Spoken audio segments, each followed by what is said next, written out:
In this paper, we present a novel strategy to create training dataset for keypoint detection algorithm for robotic manipulators using Inpainting method. Inpainting in the context of computer vision and image processing refers to the process of reconstructing lost, corrupted, or occluded parts of an image. In this slide, on the left, we can see objects from the images are removed while keeping the rest of the image intact. On the right, we can see Inpainting applied on a panda robot in our experimental setup. In this method, we train the state-of-the-art Inpainting framework Llama with raw images of the robotic arm.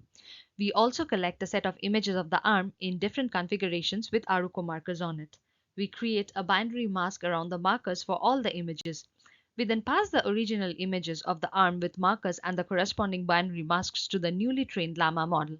This process reconstructs the part of the robotic arm in the image occluded by markers as shown in the third image. We annotate the marker centers as our ground truth keypoints. We combine the reconstructed images and the annotated keypoints to create a training dataset for a keypoint detection algorithm. The above image shows 4 keypoints identified for the dataset creation process. User has the flexibility to identify keypoints by placing markers on any part of the robot depending on individual use cases.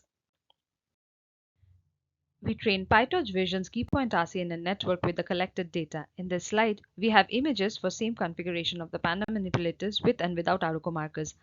The red dot on the images without ArUco markers are the predicted keypoints using the trained Keypoint RCNN network. As visible, the predicted keypoints are quite close to the ground truth. The 4 identified keypoints can be predicted continuously when the robot is in motion.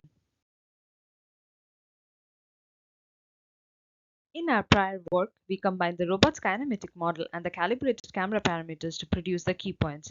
We conducted adaptive visual servoing experiments using keypoints generated by our present method and prior approach as control features.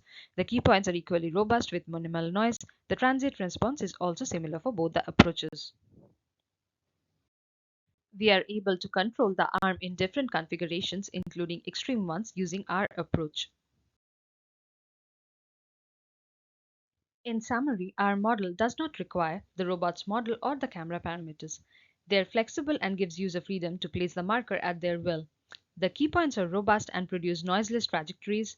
Our model has quite a few limitations as it is not tested in variable lighting conditions.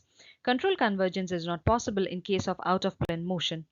Not this method is experimented with continuum robots. We are working on these limitations as our future directions.